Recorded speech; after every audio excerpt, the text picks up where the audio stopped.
تو مال کے تعلق سے اتنا بڑا فرق ہونے کے باوجود، اتنا پولرائزیشن ہونے کے باوجود بھی ہم صرف لوگوں کو بتا سکتے ہیں کہ دیکھو مال کے تعلق سے اللہ کے احکامات ہیں، اور عملاً اسے کر کے دکھا سکتے ہیں، لیکن ہم کسی کو دباؤ نہیں ڈال سکتے، فورس نہیں کر سکتے کہ آپ بھی ایسا کریں۔ دیکھیے اللہ کے احکامات کے تعلق سے ایک تو یہ بات ہم سمجھ لیں کہ اللہ کے ہر حکم کی اتباع، اللہ کے ہر حکم پہ عمل کرنا عبادت ہے، اور اس میں بڑی اہم بات جو ہے جو قرآن ہمیں سمجھاتا ہے کہ اللہ تعالیٰ کو وہی عبادت پسند ہے جس میں ذرا سی بھی دل کی تنگی شامل نہ ہو، یعنی جو صاحب اس کو کر رہے ہیں ان کو ذرا سی بھی گراں محسوس نہ ہو، ذرا سی بھی دل میں گھٹن محسوس نہ ہو۔ یہ حرجہ کا لفظ آیا ہے اس کے لیے خصوصا، کہ ذرا سی بھی دل میں انہیں تنگی نہ لگے کہ اچھا مجھے یہ پیسے خرچ کرنے میرے پاس کیا بچے گا، یہ فکر اور یہ ذرا سی بھی گھٹن آ گئی تو وہ اللہ کے قبولیت کے درجے کو نہیں پہنچتا۔ اللہ تعالیٰ کو عبادت، اللہ تعالیٰ کو بندگی وہی پسند ہے جو کرنے والا اپنی پوری خوش دلی سے کرے، اپنی پوری رضامندی کے ساتھ کرے، پوری کشادگی کے ساتھ کرے۔ تو اس لیے یہاں اس کو ہمیں ذہن میں رکھنا چاہیے کہ پھر سوال یہ ہے کہ اگر ہم کسی کو موٹیویٹ نہیں کریں گے تو اس کو ہدایت ملے گی کیسے؟ تو اس کے لیے یہیں پہ جواب دیا گیا کہ ہدایت اللہ اسی کو دیتا ہے جو خود ہدایت مانگتا ہے۔ تو جب تک مجھے خود ہدایت، مجھے یہ احساس نہ ہو کہ میں کچھ غلط کر رہا ہوں اور اس کے لیے درست راستہ مانگوں اور اللہ تعالیٰ نے جو کچھ بتایا ہے اس کے حساب سے اپنی زندگی گزاروں،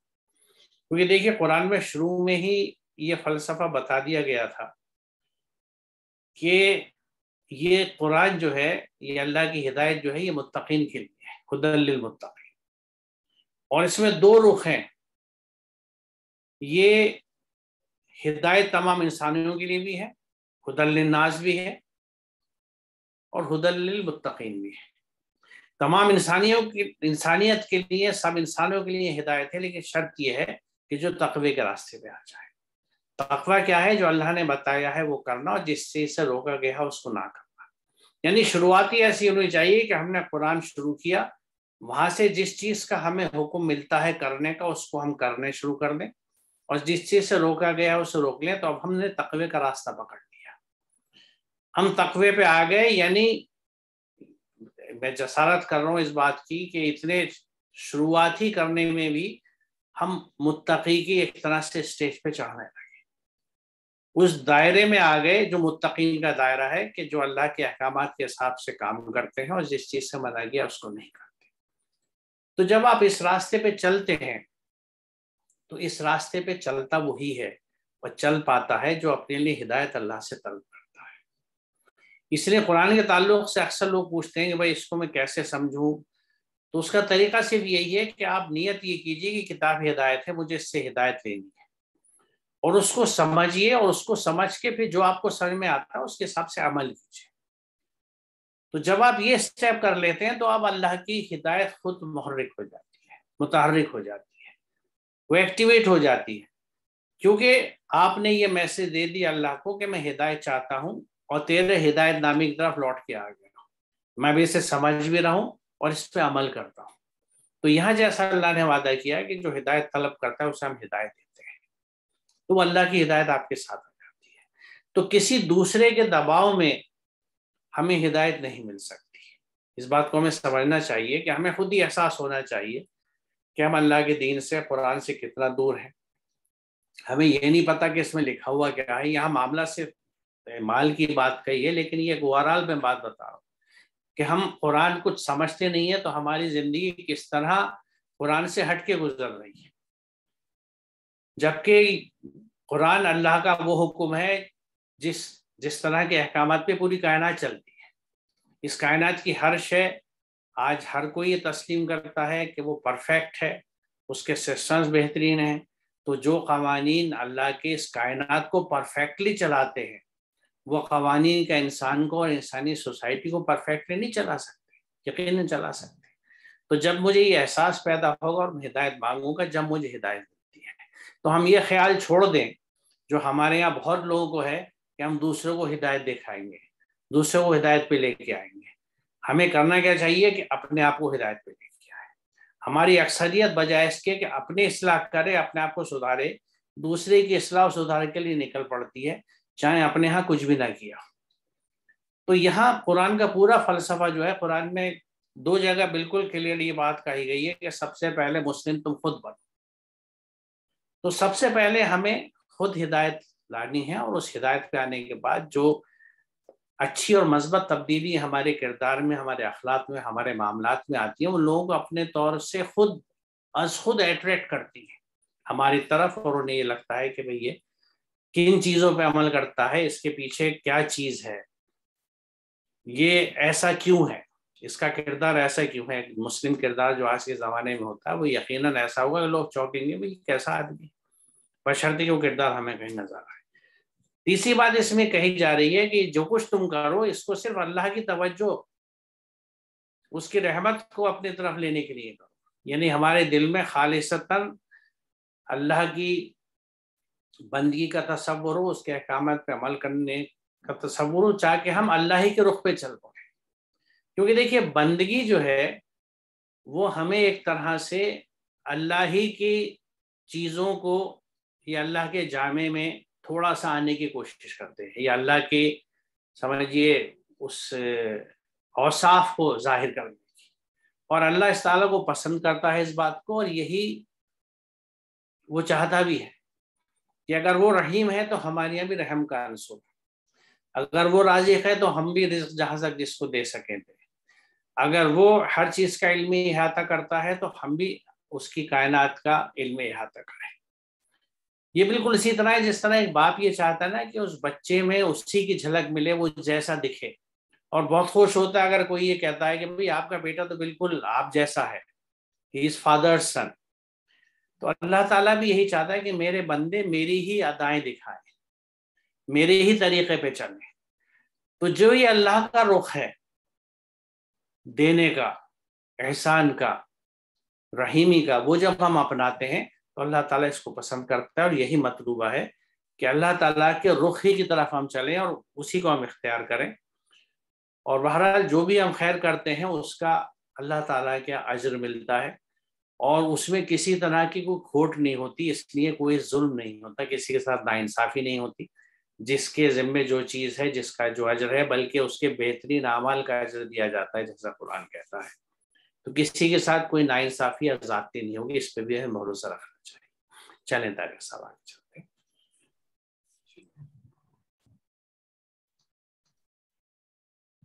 للفقراء الذين احصروا في سبيل الله لا يستطيعون ضربا في الارض يحسبهم الجاهل اغنياء من التعفف تعرفهم بسيماهم لا يسألون الناس الحافا وما تنفقوا من خير فإن الله به عليم۔ ان ضرورت مندوں کے لیے جو اللہ کی راہ میں گھر گئے ہیں، وہ سفر نہیں کر سکتے ہیں، نہ جاننے والا ان کی قناعت پسندی کی وجہ سے انہیں مالدار سمجھتا ہے، تم لوگ انہیں ان کی علامتوں کی وجہ سے پہچانتے ہو، وہ لوگوں سے زبردستی مانگتے نہیں ہیں، اور تم جو بھی مال خرچ کرو گے تو بے شک اللہ اس کو جاننے والا ہے۔ اس آیت کی وضاحت میں بڑے اختصار سے صرف ایک بات عرض کرنا چاہیں گے کہ مال خرچ کرنا یا جو کچھ اللہ نے ہمیں عطا کیا ہے وہ دوسروں کے لیے استعمال کرنا، یہ ہمارے لیے ضروری ہے، لیکن حق کو حقدار تک پہنچانا یہ بھی ہماری ذمہ داری ہے۔ یہ مختصر الفاظ میں اس آیت کی یہ تشریح ہے کہ جو لوگ واقعتاً مستحق ہیں، واقعتاً وہ ضرورت مند ہیں، واقعتاً وہ نیڈی ہیں، اور وہ جو واقعتاً نیڈی ہوتا ہے یہ ہم لوگ سمجھتے بھی اپنی پرسنل لائف میں اگر چیزیں دیکھتے ہیں، جو واقعتاً ضرورت مند ہوتے ہیں جن کے مزاج میں مانگنا نہیں ہوتا ہے، وہ پہلی بات تو یہ کہ مانگتے نہیں ہیں، دوسری چیز اپنے آپ کو پوشیدہ رکھنے کی بہت زیادہ کوشش بھی کرتے ہیں۔ تو یہ ہماری ذمہ داری ہے کہ ہم خود تلاش کریں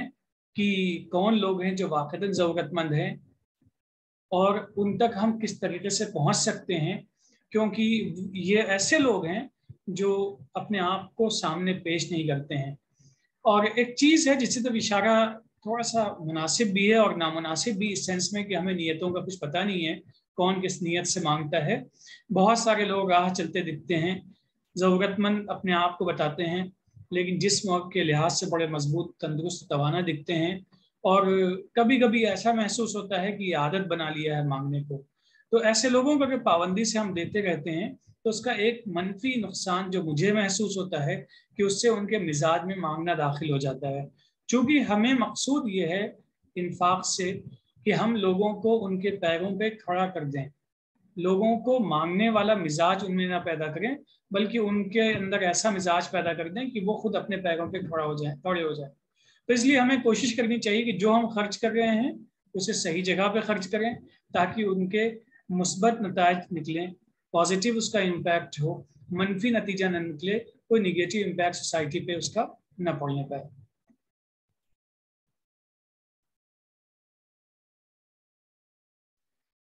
اس میں دیکھیے اگر ہم پیچھے آئے تو اسے دیکھیں تو انفاق کے یعنی مال خرچ کرنے کے طریقے اور کن کن پہ خرچ کیا جا اس کا ذکر ہے.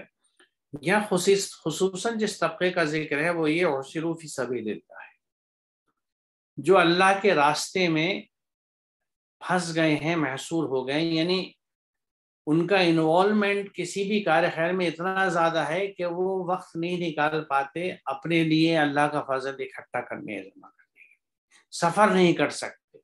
بہت سے لوگ ہوتے ہیں ہم اپنی زندگی میں جانتے ہیں کہ وہ اپنے کمٹمنٹس پہ جو وہ کام کر رہے ہیں، مثال طور پر آپ ایسا سمجھیے کہ آج کے شخص میں کچھ افراد ہیں جو یہ سمجھتے ہیں کہ بھائی آج کے زمانے کے حساب سے قرآن فہمی کے لیے کوئی کمنٹری تیار کی جائے، یا آج کے مسائل کے لیے قرآن سے ہم ایک باقاعدہ ہدایت نامے تیار کریں. یعنی وہ ایک ایسی چیز جس کے لیے انہیں مستقل قرآن کا مطالعہ اور ریسرچ کرنی رہتی ہے اور اس میں سرگردہ رہتے ہیں. کہیں پہ کوئی شخص ایک لائبریری یا اسکول یا ادارہ قائم کرنا چاہتا ہے تاکہ بچوں کو صحیح انداز سے تربیت دی جا سکے، وہ کسی بھی قوم کے بچے ہوں ان کو اچھا انسان بنایا جا سکے، اور اس میں وہ دن رات لگا ہوا ہے، اپنی جمع پونجی بھی لگاتی ہے. اب یہ وہ لوگ ہیں کہ جو کسی مقصد کے تحت ایک جنونی کیفیت میں لگے ہوئے ہیں اور سب کو دکھ رہا ہے کہ یہ شخص مستقل اس کام میں ہے، لیکن اس کا ایک گھر بھی ہے، اس کا ایک خاندان بھی ہے جس کی ضروریات کے لیے وہ نہ سفر کر سکتا ہے، نہ محنت کر پا رہا ہے، نہ وقت ہے، کیونکہ اب اس کے سامنے یہ ہے کہ یا تو اس مشن کو چھوڑ دوں، یہ جو اللہ کے احکامات یا اس کی راہ میں جو میں کوشش کر رہا ہوں اس کو چھوڑ دوں. تو ایسے میں وہ بالکل کفایت شاعری کی زندگی گزارتے ہیں کہ جو کچھ تھوڑا بہت ان کے پاس ہے یا کما لیتے ہیں اس وقت میں اس سے اپنا گزارا کرتے ہیں. تو وہ کفایت شعار فیملی ہوتی ہے، قناعت پسند ہوتی ہے، کنٹینٹڈ فیملی ہے، لیکن ان سے انٹریکشن میں آپ یہ اندازہ لگا سکتے ہیں کہ وہ ان کے ہاں وہ کس اللہ تعالی سے جس کو کہتے ہیں نا پیسہ نہیں ہے، وہ فراوانی نہیں ہے، وہ رچنس نظر نہیں آتی ان کے کھانے پینے میں، ان کے اٹھنے بیٹھنے میں. تو یہ وہ خاص طبقہ ہے جس کو ہمیں اپنے اطراف میں دیکھنا چاہیے اور ان کی مدد کرنی چاہیے، اور وہ مدد اسی انداز سے ہوگی کہ ان کی عزت نفس جو ہے وہ برقرار رہے. کیونکہ اس کے مخالف میں یا ایک طرح سے اس کے لیے دوسرا کنٹراسٹ جو قرآن یہ آیت پیش کرتی ہے وہ یہ ہے کہ جو لوگ لوگوں سے لپٹ کے مانگتے ہیں، یہ لپٹنے والوں میں سے نہیں ہے. آپ نے جن لوگوں کا ذکر کیا تھا ابھی کہ وہ سڑکوں پہ نظر آتے ہیں، وہ لپٹنے والے ہوتے ہیں، آپ کے پیچھے لگ جائیں گے، آپ کا پیچھے نہیں چھوڑیں گے، آپ کی سواری کے پیچھے لگ جائیں گے. تو اس کنٹراسٹ کے مقابلے میں، ان کے مقابلے میں یہاں وہ لوگ بیان کیے جا رہے ہیں کہ جو اپنے آپ کو اس طرح مینٹین کر کے یا دکھا کے رکھتے ہیں کہ کپڑے بھی صاف پہنیں گے چاہے بھلی 2 جوڑے ہوں، سفید کپڑے ہوں، پتہ نہیں لگتا کہ بار بار بدلے جا رہے ہیں، انہی کو دھویا انہی کو پہن لیا. یعنی سماج میں ایک ریسپیکٹیبل پوزیشن وہ مینٹین کر کے رکھتے ہیں، کسی کو بتاتے نہیں ہیں لیکن تنگی میں گزارا کر رہے ہیں. تو ایسے لوگوں کو اگر ہم تھوڑی سی بھی تفصیل سے دیکھیں تو آئیڈینٹیفائی کرنا مشکل نہیں ہوتا، کیونکہ ایک کہاوت بھی ہے کہ there is a will there is a way، جہاں چاہ وہاں راہ. تو اگر ہم اس طرح کی نیت رکھتے ہیں تو یہاں پہ بھی، بلکہ ہر جگہ جہاں آپ اچھی نیت سے کھڑے ہوتے ہیں تو اللہ کی مدد آتی ہے،